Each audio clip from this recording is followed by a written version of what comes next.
नमस्ते नेपाल अनलाइन स्कुलमा यहाँलाई स्वागत छ। आज हामी रेगुलर एन्ड इरेगुलर वर्बको बारेमा पढ्न जाँदैछौँ है। अब फर्स्टमा छ रेगुलर वर्ब। रेगुलर वर्ब भनेको के हो र इरेगुलर वर्ब भनेको के हो भन्ने कुरा हेर्छौँ है। ओके, रेगुलर वर्ब्स भनेको है यस्तो वर्ब्स जसको चाहिँ पास्ट सिम्पल र पास्ट पार्टिसिपलमा इडी लागेर आएको हुन्छ है। The past simple and past participle and past participle of regular verbs is ed लागेर आएको हुन्छ लास्टमा। जस्तै म थोरै मात्र एक्जाम्पल दिन्छु है, अनि यसको एक्सरसाइज त हामीले गर्नु नै छ है त। ओके, क्लीन को verb 2 or verb 3 भन्दाखेरि cleaned। यस्तै गरी lived, paint, painted, study, studied। ठीक छ, यस्तै। अब हामीले सिम्पल पास्टमा लेख्दाखेरि सिम्पल पास्टको स्ट्रक्चर त थाहा छ हामीलाई, subject plus verb 2 plus object है। ओके, के भन्छौँ त भन्दाखेरि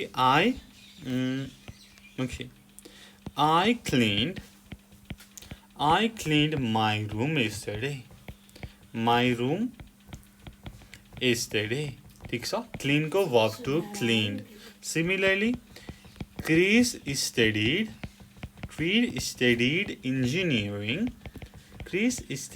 engineering at university। पास्ट को कुरा गर्दैछु के त subject plus verb 2 plus object. ठीक छ, स्टडीड है, स्टडी को स्टडीड verb 2।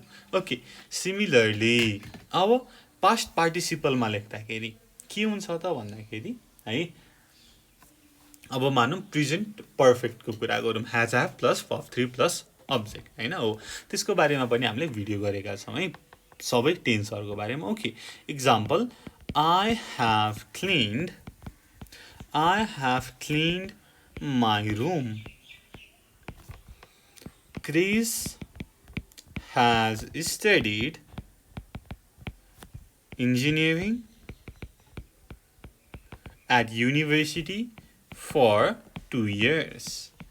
ठीक छ, तल के छ त भन्दाखेरि verb 3 है, verb 3 छ, माथि verb 2 छ। माथि सिम्पल पास्टको युज गरिएको छ, तल पास्ट पार्टिसिपल। तर के हो त भन्दाखेरि पास्ट सिम्पल पास्ट र पास्ट पार्टिसिपल दुवै एउटै छ, इडी मात्रै लागेको छ, त्यही भएर कुनै पनि डिफरेन्स देखिएन। ठीक छ, ओके। र यस्तै गरी has been repaired हैन, त्यस्तै गरी have been cleaned, यस्तै हामीले युज गर्न सक्छौँ है। यो चाहिँ के भयो त रेगुलर वर्बमा भयो, जसमा चाहिँ सिम्पली इडी लागेको हुन्छ। अब इरेगुलर वर्ब्सको कुरा गर्दाखेरि इरेगुलर वर्ब्स भनेको अब रेगुलरमा इडी लाग्छ, इरेगुलरमा लाग्दैन सिम्पली है। The past simple and past participle of irregular verbs do not end in ed। लास्टमा इडीमा इन्ड हुँदैन, माथि त सिम्पली इडी लगाइयो भने आउँथ्यो, तर इरेगुलर वर्ब्समा छुट्टै हुन्छ। जस्तै एक्जाम्पल मेक को मेड है, verb 2 verb 3। त्यस्तै गरी broken। ठीक छ, कट को कट है, छुट्टै हुन्छ है। ओके, र अब के त भन्दाखेरि चाहिँ कुनै वर्बको चाहिँ के त सिम्पल पास्ट र पास्ट पार्टिसिपल एउटै हुन्छ। जस्तै यहाँनिर हेर्नुहोस् त, मेक को मेड, कट को कट, त्यसै गरी पुट को पुट है। यस्तै गरी बाई को बट, त्यस्तै गरी फाइन्ड को फाउन्ड है। यस्तै है, पास्ट पार्टिसिपल र पास्ट सिम्पल एउटै हुन्छ है। र अब कुनै भर्बहरूको चाहिँ छुट्टा छुट्टै हुन्छ जस्तै ब्रेक ब्रोक ब्रोकन तीनटै छुट्टै छ सिमिलरली नो को नो न्यू नोन बिगिन को began begun go went gone ठीक छ यसरी हामीले गर्न सक्छौं है अब यो मैले इरेगुलर भर्ब्स चाहिँ तपाईले चाहिँ जान्नुपर्ने हुन्छ है त्यसको लागि हाम्रो नेपाल अनलाइन स्कुलमा 4 वटा भिडियो छ जसमा चाहिँ इचमा हामीले अबाउट 50 एउटा चाहिँ इरेगुलर भर्बको बारेमा डिस्कस गरेका छौं है मस्ट युज हैन कमनली युज इरेगुलर भर्ब्स है अनि त्यो तपाईले हेरेपछि चाहिँ तपाईलाई चाहिँ अब इरेगुलर भर्ब्सको बारेमा चाहिँ जान्नलाई चाहिँ गाह्रो हुँदैन त्यो चाहिँ सर सम्झिनै पर्छ है पढ्नको लागि चाहिँ म तपाईलाई त्यो भिडियो हेर्न हुनको लागि एकदमै अनुरोध गर्छु है त ल मैले यति भन्दै अब म एक्सरसाइजमा जान्छु हुन्छ ओके फर्स्टमा छ के भनेको छ त हेरौँ त write the past simple past participle of this verbs भनेर भनेको छ है okay the past simple and past participle are same for all the verbs in exercise भनेर भनेको छ सिम्पल पास्ट र पास्ट पार्टिसिपल चाहिँ एउटै हो र लेख्नुहोस् भनेर भनेको छ लेखौँ है त फर्स्टमा छ 1 मेक को made made cut cut cut get got है गेट को गट गट हुन्छ ब्रिङ बट बट बट पे पेड पेड इन्जोय भनेको रेगुलर हो इन्जोयड हुन्छ enjoy enjoyed enjoy enjoyed buy bought bought sit sat sat leave left happen भनेको regular हो त्यही भएर ह्यापन्ड हुन्छ hear heard put put catch got watch watched watch watched understand understood understand understood understood लेख्न सक्यो ठीक छ ओके सिमिलरली तल हेरौँ त के भनेको छ right the past simple and past participle of this verbs भनेर भनेको छ यहाँ चाहिँ दुईटै डिफ्रेन्ट भएकाले दुवै लेख्नु पर्यो जस्तै एक्जाम्पलमा 1 मा ब्रेक को ब्रोक ब्रोकन छ यस्तै गरी बिगिन को बिगन verb 2 भनेको हैन पास्ट सिम्पल यता पास्ट पार्टिसिपल यता बिगिन बिगन बिगन ईट को ate eaten ate eaten drink को ड्रैंक ड्रंक ड्राइव को drove driven speak spoke spoken write wrote written wrote written 8 मा come came come come came come know को knew known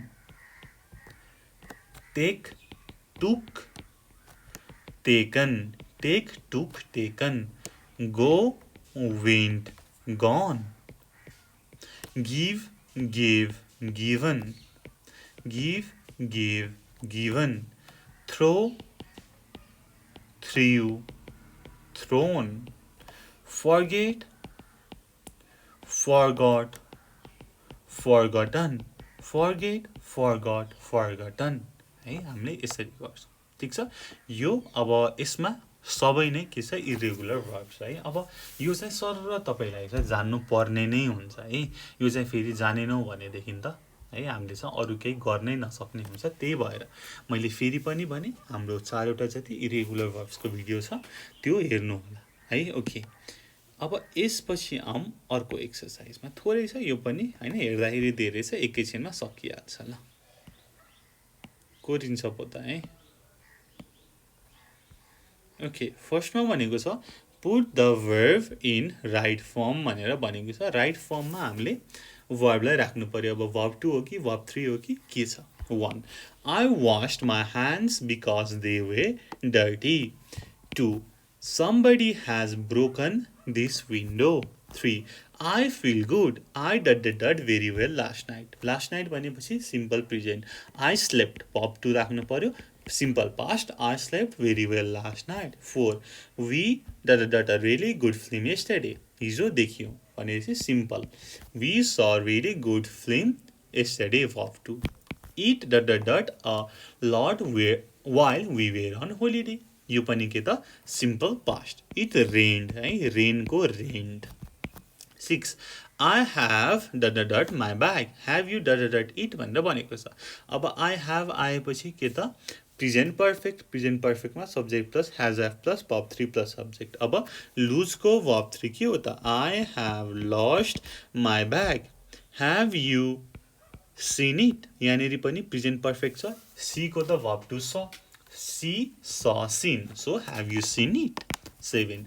Rosa's bicycle was last week. Rosa's bicycle was stolen last week. 8. I to bed early because I was tired. Simple past. I went to bed early because I was tired. Have you your work yet? Have you finished? Have you finished? Past participle. Have you finished your work yet? The shopping center was about 20 years ago. Was built. 11. Anna to drive when she was 18. Anna learned to drive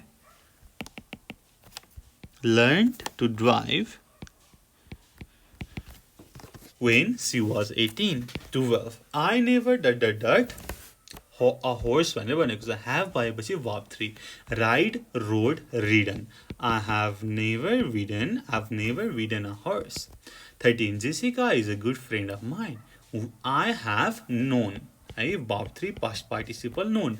Known. I have known her for a long time.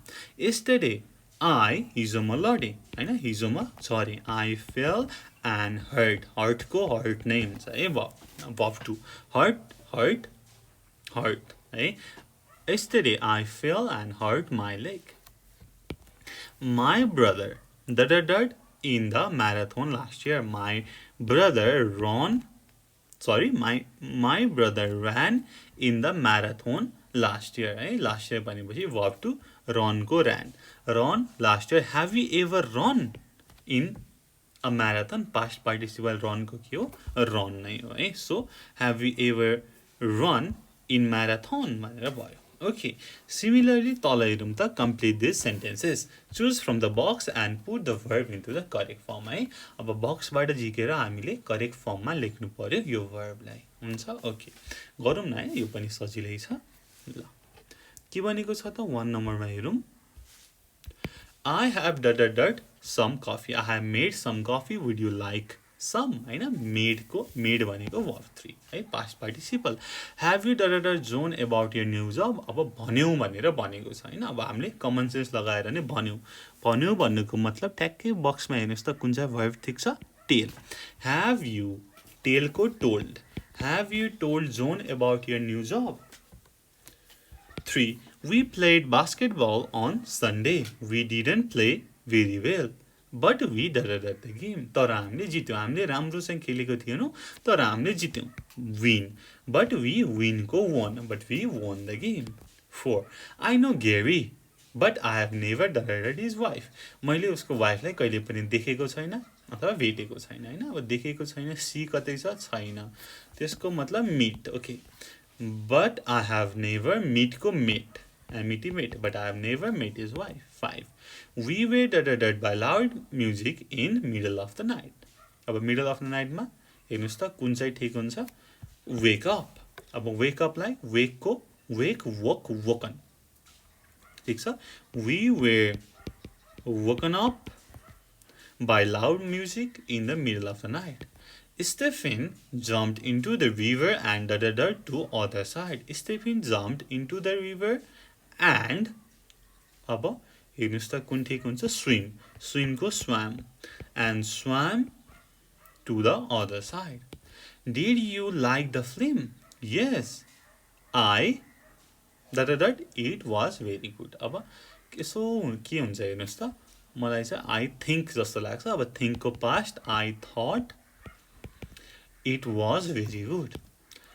Many different languages are in Philippines. अब language भन्ने बित्तिकै बोलिन्छ, speak छ, speak को speak, spoke, spoken. Many different languages are spoken in the Philippines. 9. Our holiday a lot of money because we stayed in expensive hotel. हैन अब money भन्ने बित्तिकै हाम्रो बाँकीमा हेर्नुस् त के ठीक हुन्छ cost है. Our holiday cost a lot of money because we stayed in an expensive hotel. 10. Have you ever a very fast car? तिमीले कहिले चलाएको छौ भन्दाखेरि drive, drove, driven है. verb 3 लाग्छ past participle. Have you ever driven a very fast car? 12. All the tickets for the concert were quickly. अब fly र sell छ. अब दुईटामा के मिल्छ sell. Sell को के हुन्छ sold. All the tickets for the concert were sold very quickly. 12. A bird. हाम्रो लास्टमा के छ fly. A bird in through the open window while we were having our dinner. है flew. है simple past. है verb 2. A bird flew in through the open window while we were having our dinner भनेर भन्न सकिन्छ. ठीक छ. Okay यो त भयो थोरै रेगुलर र इरेगुलरको है. अब जान्नु पर्यो के त रेगुलरमा इडी लाग्छ, कस्तो कस्तो वर्ब रेगुलर हुन्छ र कस्तो कस्तो इरेगुलर हुन्छ है. अब इरेगुलरको चाहिँ थोरै गाह्रो हुन सक्छ. त्यसको लागि चाहिँ पढ्नै पर्छ अनि तपाईले युज गर्दै जाँदा चाहिँ obviously हैन आफै कन्ट हुँदै जान्छ है. सो अब मैले तपाईलाई फेरि भने हाम्रो इरेगुलर verbs को चाहिँ लिस्ट नै गरेको छ. 4 वटा भिडियो छ त्यसमा चाहिँ 50-50 वटा गरेका छौं. त्यो हेर्नु भयो भने एक्चुअली सर हैन मैले भनेको मात्र सुन्नु भयो भने पनि कता कता सुनेको जस्तो लागेर चाहिँ मिल्न सक्छ है. र अब त्यति जान्नु पर्यो. रेगुलरमा इडी लाग्छ, इरेगुलरमा लाग्दैन. यस्तै है त.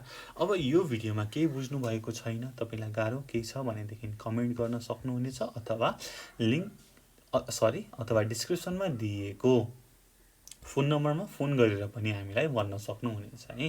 र त्यति भन्दै मैले यो भिडियो यही टुङ्गाएँ. Thank you so much for watching. Until next time goodbye. Keep learning. Jai Surya. Piece.